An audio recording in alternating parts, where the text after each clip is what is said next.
Yo, what's up, realist?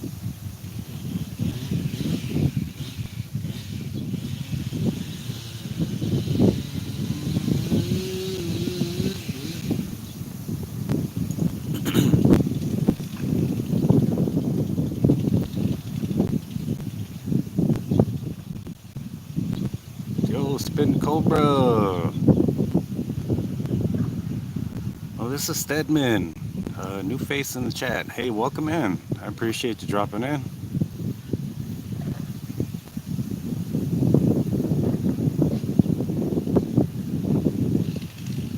Oh, that's fine, Spin Cobra. Gotta do what you gotta do, man. I appreciate you dropping in. It's gonna be quite a long read, so as long as you drop in, say what's up and hit the like button. That's all that matters. And please forgive the noise. You got these city workers here taking apart that big tree.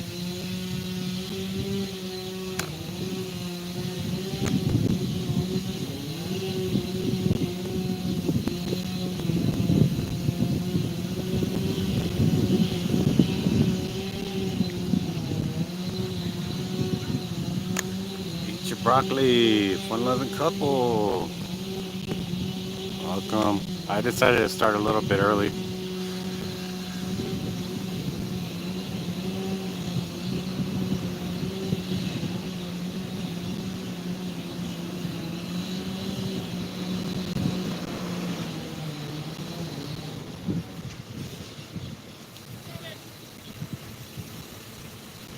Hey, that's what's up. That's awesome. San Joaquin sent you. That's awesome, man.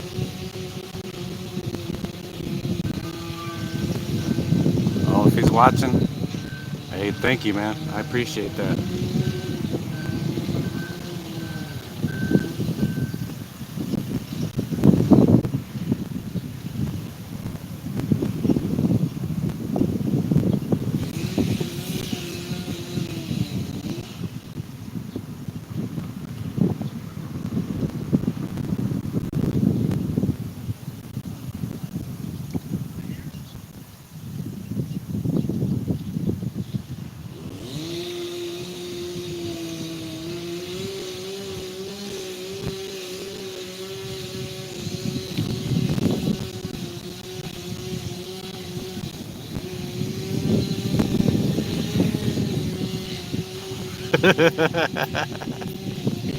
Oh yeah. I'm gonna go. You're gonna go hog hunting afterwards.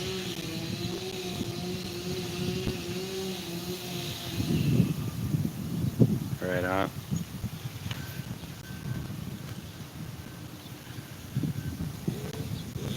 Yeah.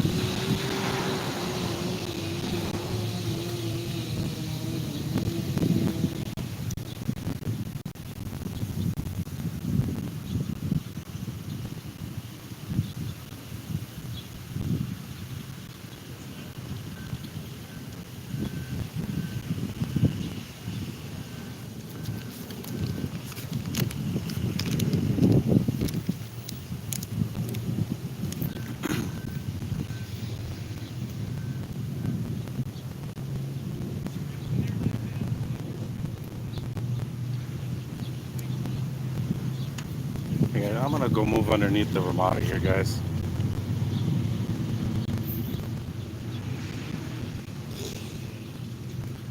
Eat your damn broccoli.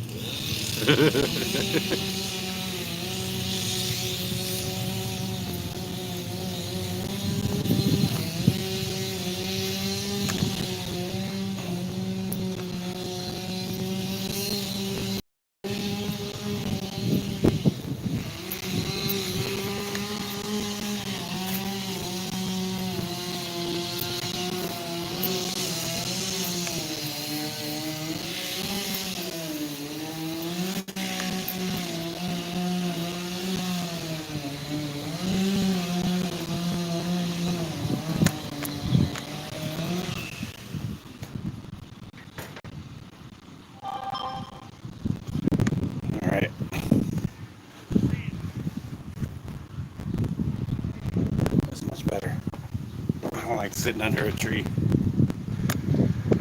The only reason I don't want to get pooped on by the birds.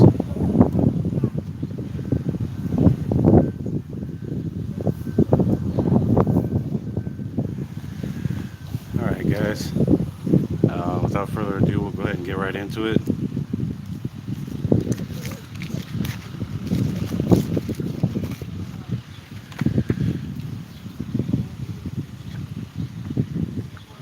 I didn't miss anybody.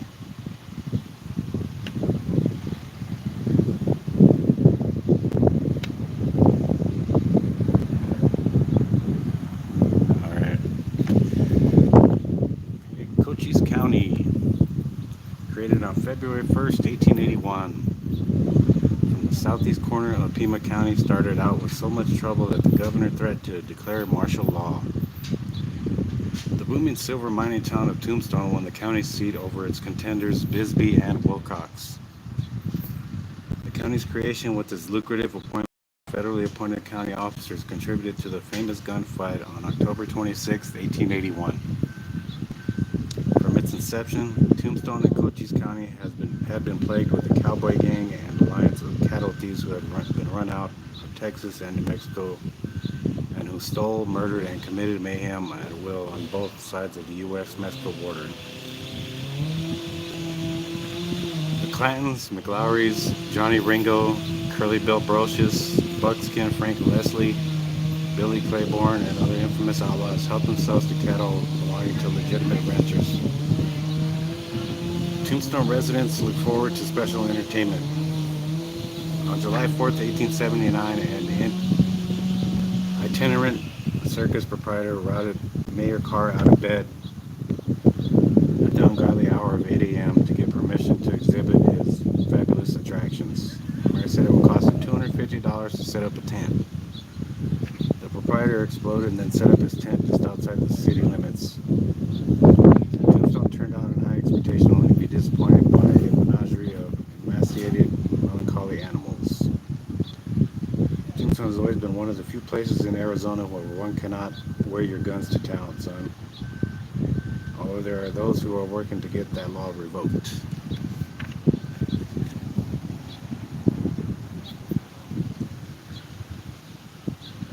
The Earps were sons of a Midwest farmer, Nicholas Porter Earp.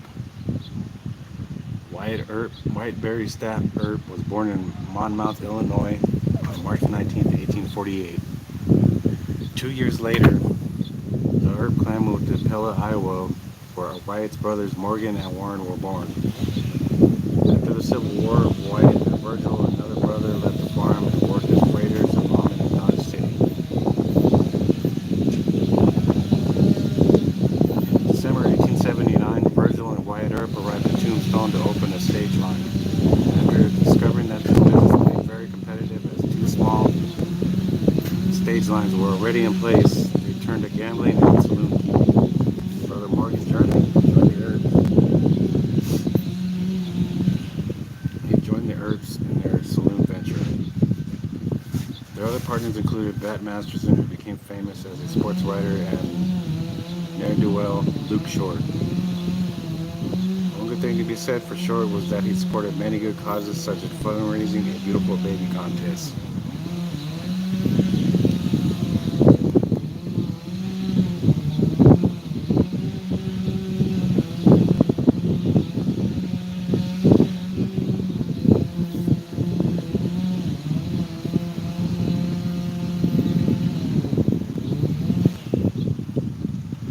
John Henry Doc Holliday, born in Georgia and trained as a dentist, became an alcoholic and bitter about life when his tuberculosis made it impossible for him to practice his profession.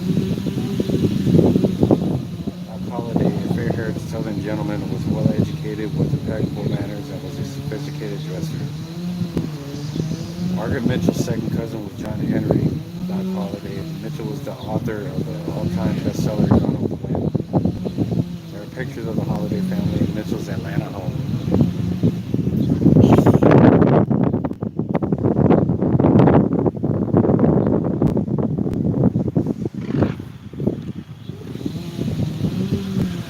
Joseph Isaac Ike Clanton, born in Callaway County, Missouri, as was one of 7 children to Newman Oldman Haynes and his wife Maria Sexton Clan. Clan's mother died in 1866. Ike stayed with the family when they moved to Tombstone, Arizona territory about 1877. Old man Clan worked as a day laborer, a gold miner, a farmer, and not infrequently as a cattle rustler and rancher in the Arizona territory. The Clans were accused of rustling cattle across the U.S.-Mexico border. By 1878, Ike was selling lunches at the Tombstone Mill site in Millville, and he was well known for talking too much. Ike, though either good sense or accident, escaped being in the famous gunfight at the last minute.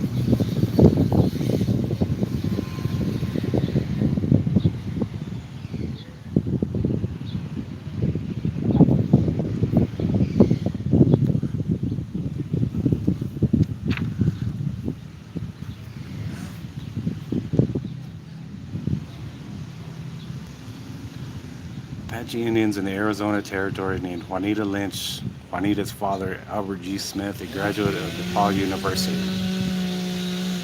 Hey, Sewer Dog, how you doing? Sarah Ann Parks had moved to the Tombstone area for Albert's health. They had 3 small boys and another child on the way. This was still wild territory, and the Apaches had a habit of getting rid of settlers. Several Apache Indians stopped by the small house the day the child was born.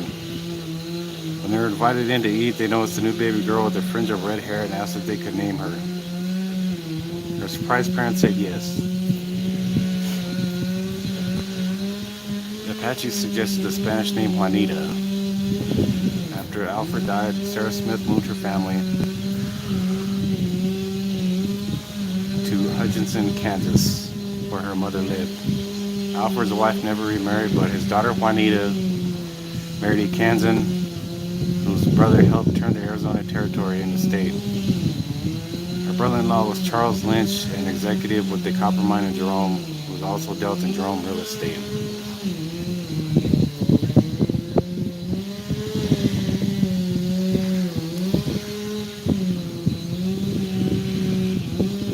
Ellie Cashman, born in County Cork, Ireland, was known in Tombstone as the miner's angel. During her Tombstone years, Nellie made a living from her restaurant and a hotel.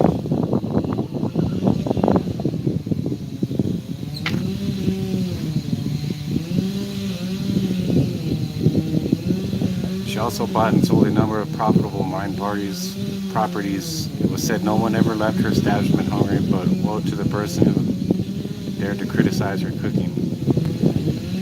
She later became ill in Alaska, but made it to Victoria, where she entered a hospital, which she had helped found.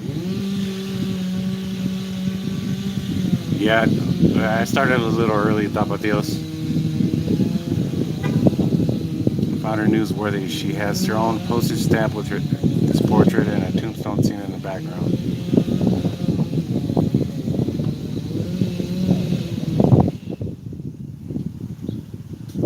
Alright, man, I appreciate it.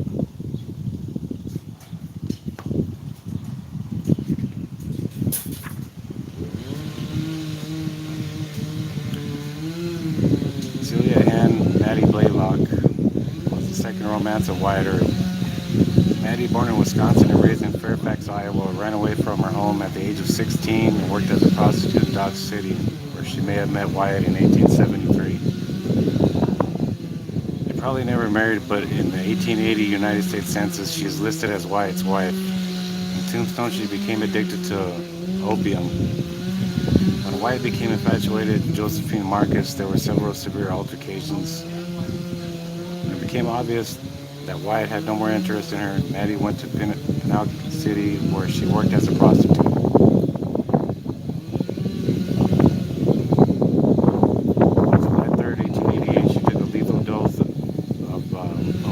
With alcohol. Her death was officially ruled as a suicide. She was buried in the cemetery at Pinal City, now a ghost town.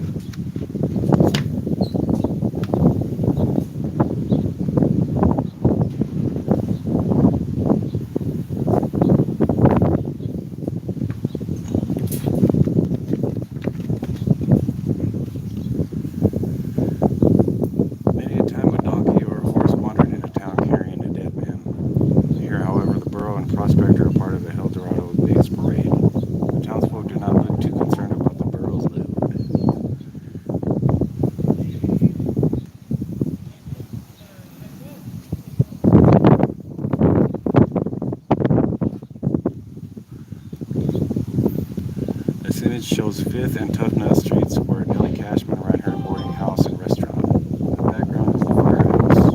Visitors can still eat at Ellie Cashman's in Tombstone. Yo, M&M on hits. Hey, man, you're lucky. This one was quite a long chapter. This was the last one out of the book.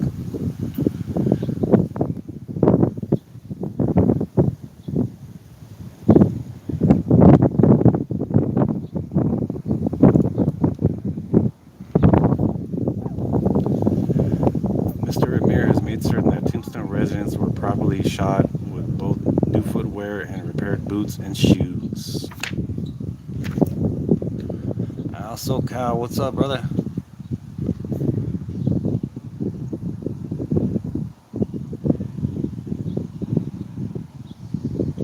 Picture's kind of blurry. Oh, it looks that way to you guys. It looks that way in the photo too, so you can barely even see the guy's face. L.C. Cummings, who ran a local mercantile, sits upstairs in the Birdcage Theater after it had gone into decline.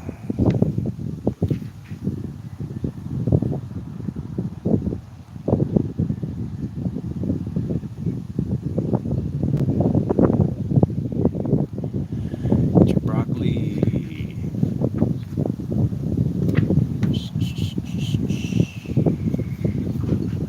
The Al Cafe and Tourist Hotel had a bar known as the Bucket of Blood.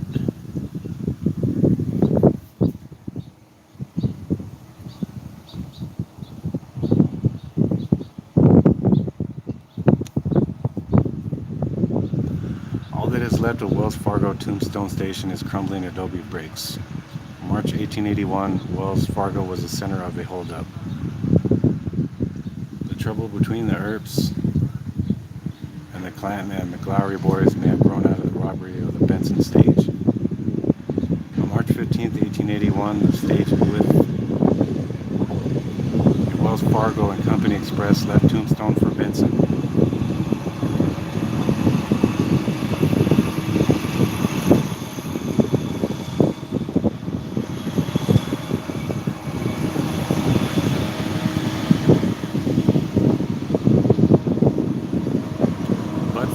Drove and Bob Paul served as Wells Fargo and Company messenger and rode shotgun.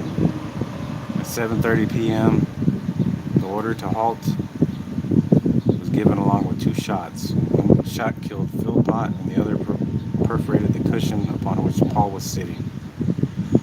Paul emptied his gun, returning shot for shot, but without effect. The horses kept running and the robbers kept shooting, and all firing some 20 bullets at the stage with passengers. The robbers killed one man who rode on top. Paul managed to stop the team, gather up the lines, drove rapidly to Benson, where he telegraphed the news to Tombstone.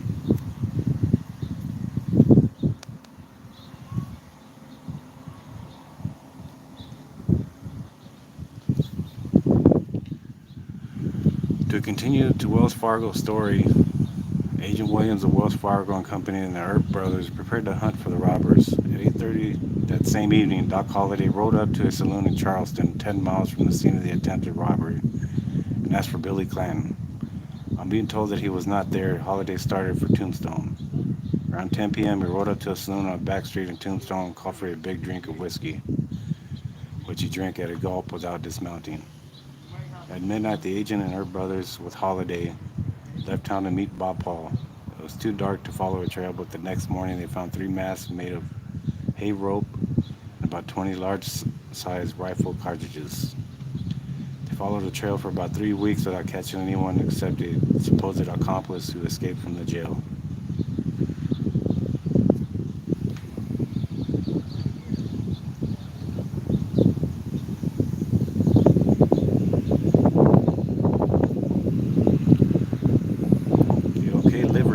Served Tombstone travelers for several years.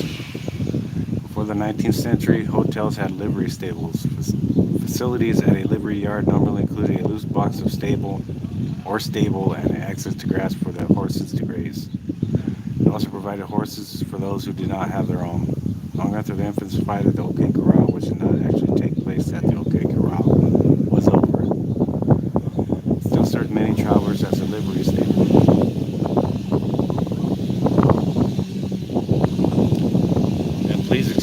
noise, guys. It's just the city workers behind me. They're taking apart the tree.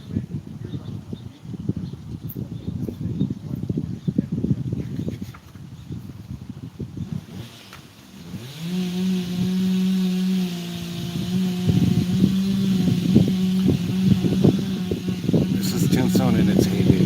One can see smelter smoke out in the distance and a mine entrance at the center of the picture.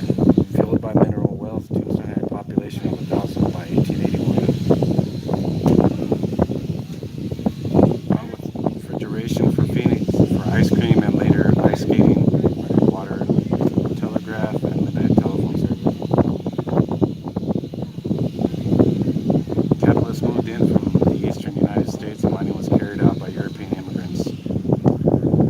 Laundry construction, restaurants, and hotels were staffed by Chinese and other immigrants.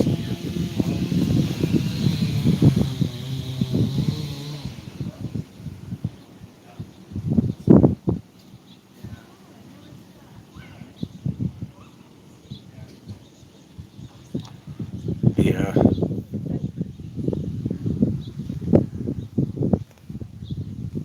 David Waters is dressed for a masquerade ball. Entertainment in early Tombstone could be outrageous with clientele and entertainers mingling with each other. The entertainers provided comic skits, ribald ballads, and women who impersonated men and vice versa. David Waters and Willie Curlew provided some of the most popular entertainment.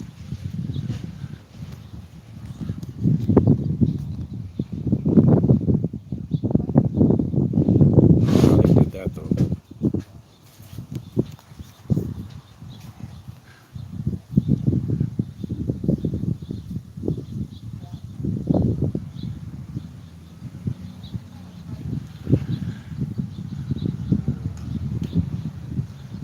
William Hassernogan was born in Germany and in 1853 came to America where he settled in San Antonio.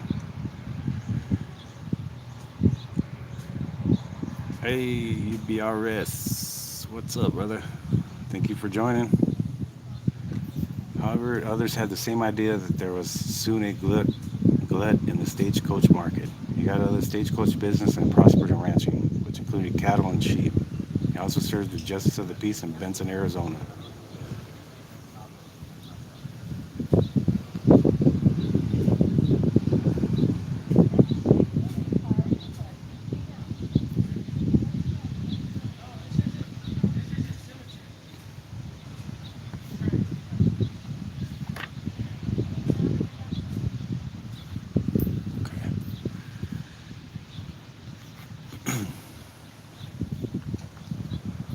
Amos Ween and Ed Smith constructed a three-hole golf course near Russellville,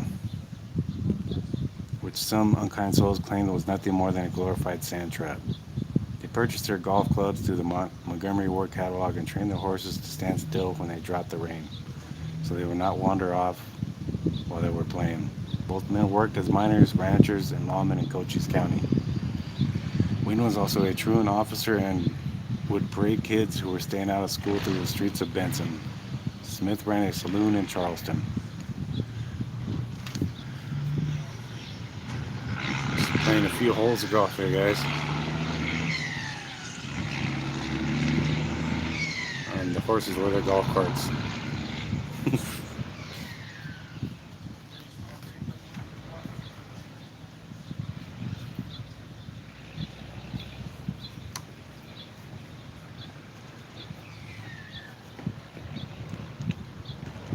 This is a marvelous view of a prospector and his burros passing by the Can restaurant.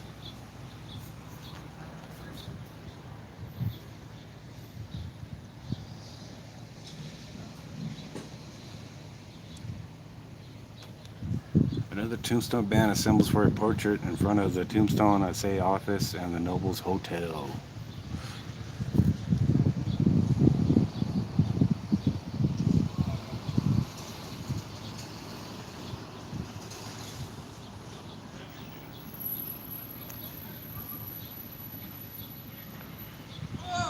Klondike Kate prospered in Alaska and eventually made her way to Tombstone. Women in the early days of mining were few and far between. Klondike Kate was reputed to be smart and tough.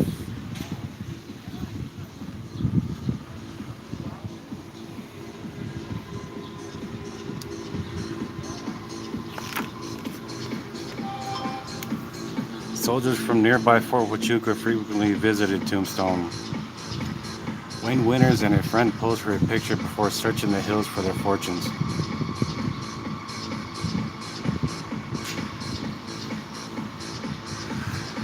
Seen here in an early mining office, here a miner lowers an ore bucket into one of the Tombstone area mines.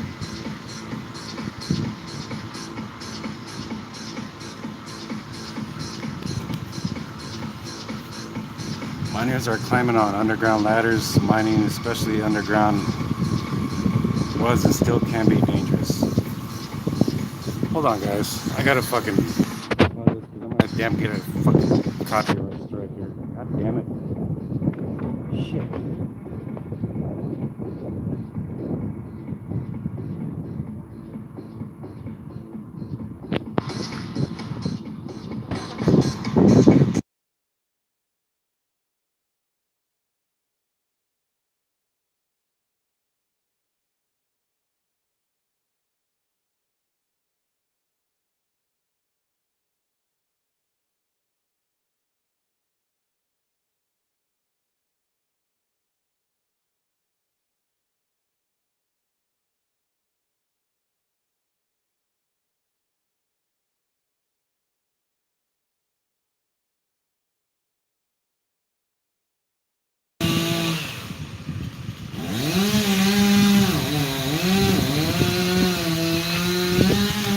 Oh, good thing I'm almost done here.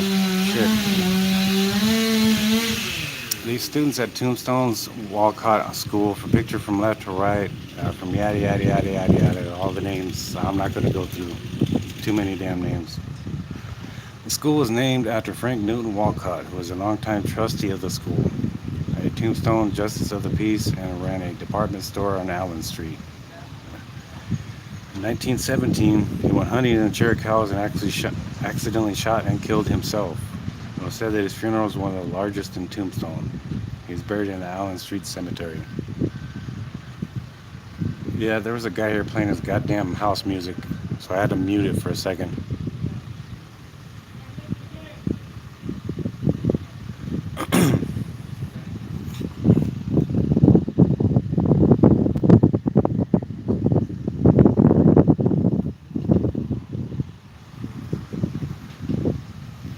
Miners and their families gather for the opening of the Nicholas Gambosino Project, a gold and silver mining operation near Tombstone.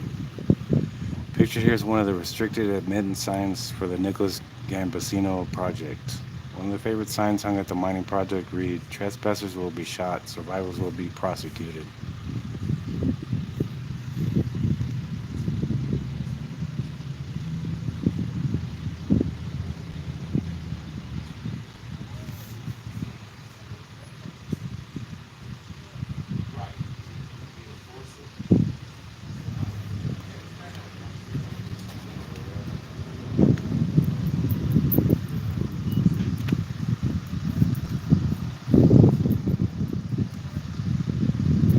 Wayne Winter's sister demonstrates how to handle a large snake.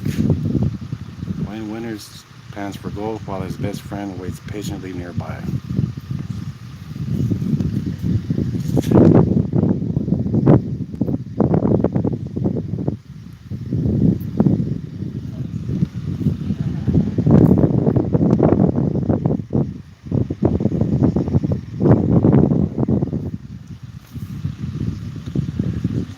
In the 1930s, longhorn cattle were herded down Tombstone's Main Street. In the 1930s, the Works Progress Administration sent photographers to Tombstone to document its remaining buildings. Pictured here is the famous Crystal Palace.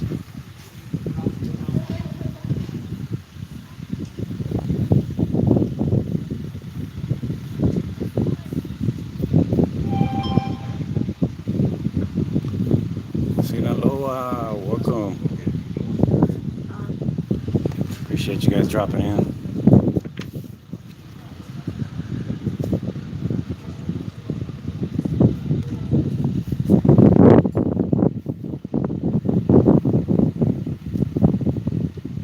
This is an early 1900s view of Tombstone.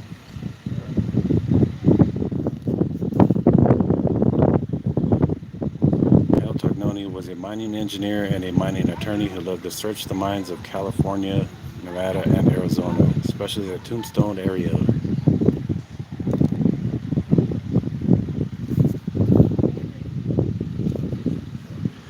Wayne Winters, for many years the editor of the Tombstone Epitaph, is pictured here with old issues of the newspaper and old printing press. Wayne Winters was both a miner and a newspaperman with a deep appreciation of Tombstone's history.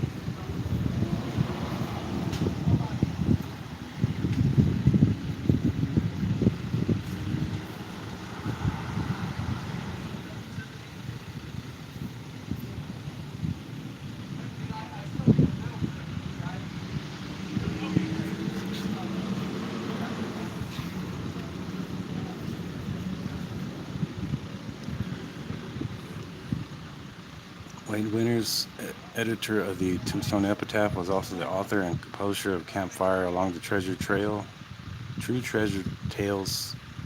Newspapers do much more than bring news to a group of readers. They act as a memory of a town. Here Wayne Winters is seen being lowered into an old underground mine. Do not try this at home.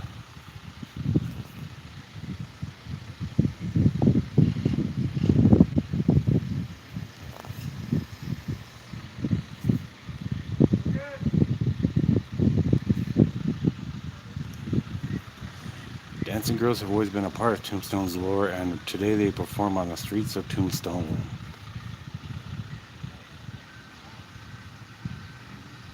Hey, 420, what's up, bro?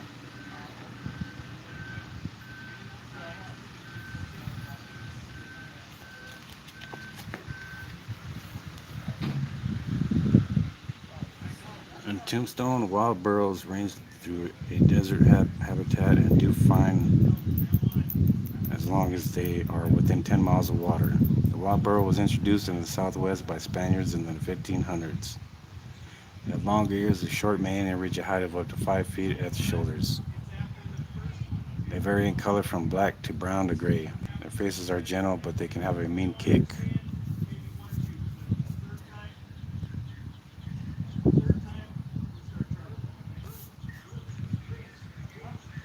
John Esquivel Sr., a Basque immigrant, married Emma Trapman. John is listed in the Cochise County Great Register of 1890 as being 34 years old and working as a millman. He settled near Charleston around 1879. Esquivel also ran the Tombstone Assay office.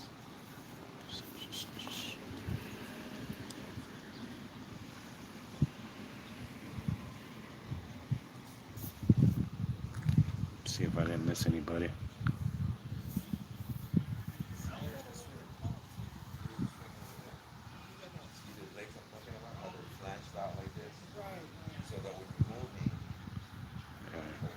All right, everybody's caught up. Early Tombstone pioneers pose for a photograph in their best clothes. Today, members of the Vigilante sister organization, the Tombstone Vigilettes, model late 1880s and early 1900s fashions during Tombstone special events. They do all they can to make sure it is authentic, no zippers, Velcro, or polyester.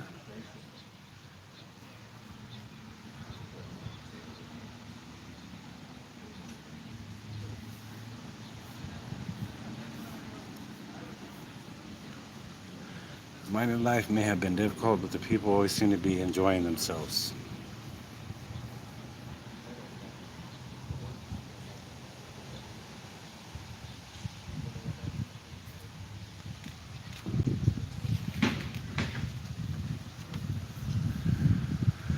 Tombstone embraced the automobile, and these men, all dressed up in their finest clothing, are preparing for a race in the Tombstone Hills.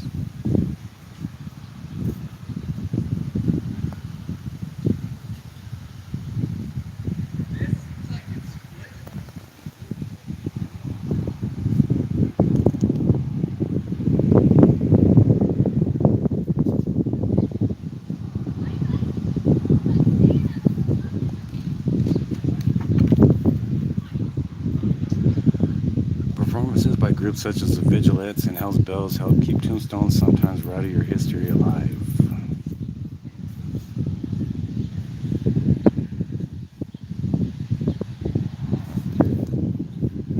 St. Paul's Episcopal Church is seen here with parishioner George Whitwell Parsons in front. The church, founded by the Reverend Endicott Peabody shortly after the famous gunfight, still serves the Tombstone community. Parsons, who was baptized in St. Paul's, chronicled the life of Tombstone in its wild and rowdy days, courtesy of Arizona Historical Society in Tucson.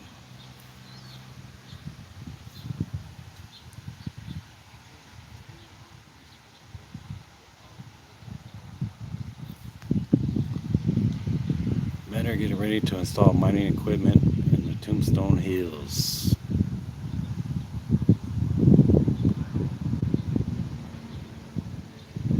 Imagine that you would really feel like the man about town to be one of the first to have a car. I know, right?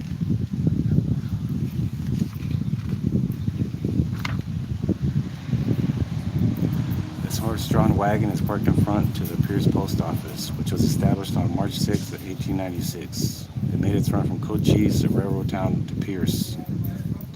The Cochise post office was established on August 28, 1886.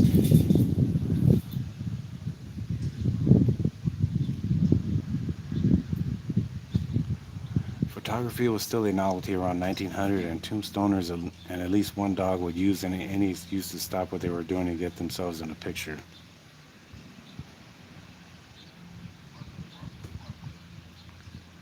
Unfortunately, they did not always leave their names with the photographer. There is at least one butcher in the group who is wearing the long white apron.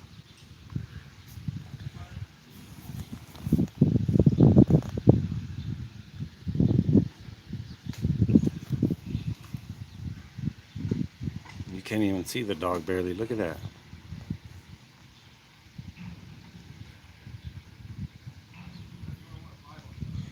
And that's weird too. You can still see this guy's leg right here. Even though the dog's head is right there, you can still see through. That is absolutely weird. Check that out, guys.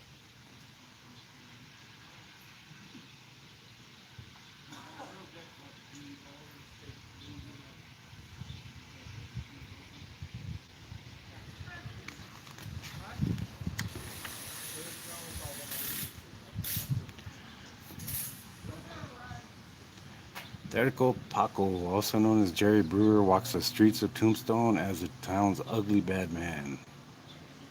When Tombstone's bandito is not scaring the heck out of folks, he lives at Rattlesnake Ranch in the high desert of Dragoon, Arizona, near Tombstone, and raises chickens.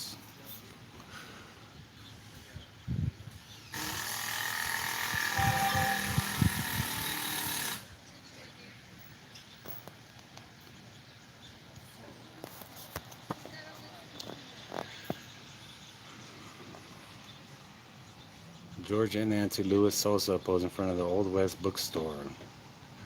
Nancy, whose roots run deep in Tombstone history and its mining,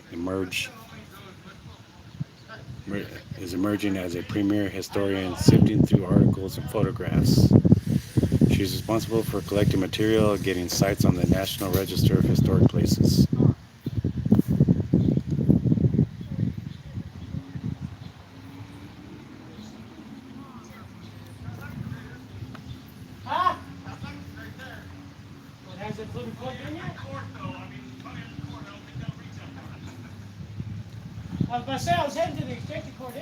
Vigi Winter's husband, Wayne, collected much of Tombstone's history and documentation and photographs. She has been the keeper of the lights and generally shared her material with the author.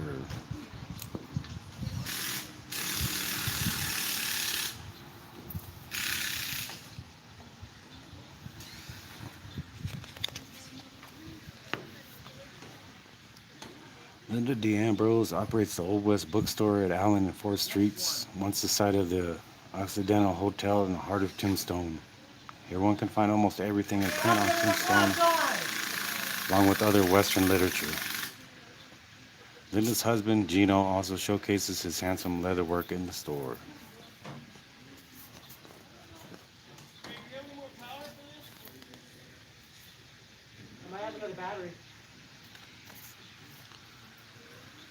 Dreamers and schemers, preachers and prostitutes, and miners and madmen all sought to find their pleasures and profits in the sin and silver in Tombstone. For most, both would be brief.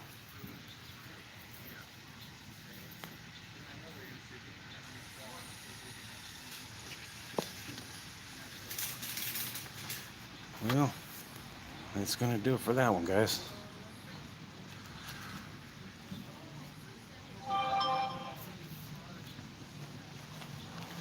I decided to come and do this a little bit early, a little earlier than usual. You guys have any questions, comments?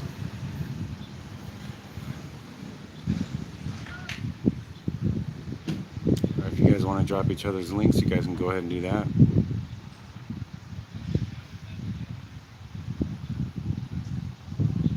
Broccoli, I do not have the next one picked yet. I'm gonna go to the library after this and go to see what they got.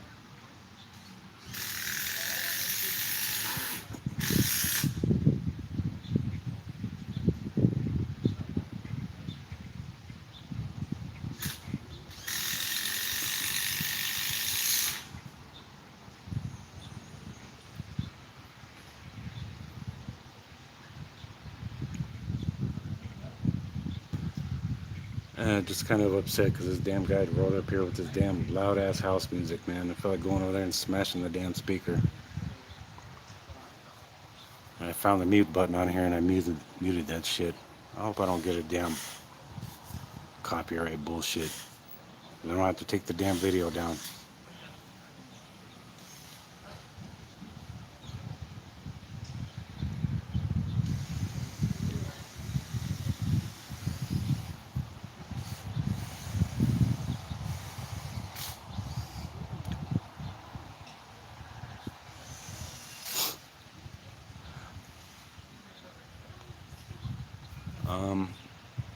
So I want to let you guys know I do have a Cash App. It's in the About section of my YouTube. Just for anything you guys can donate. Be for future bike parts, tires, tubes.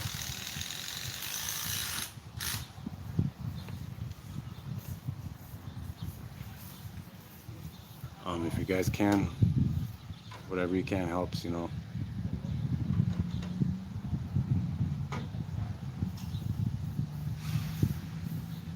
With that being said, I'm gonna go ahead and shut it down, guys. I'm gonna go ahead and head home.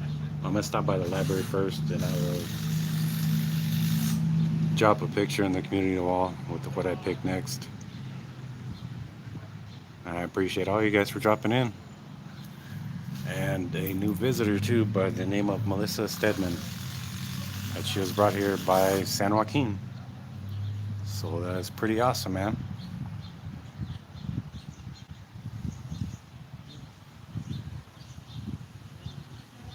Yeah, on some of my videos, there was one video I did just right across the street over here at this museum here, and they were playing music right outside there. And I went back to check some of my videos, and underneath my video it said a copyright claim.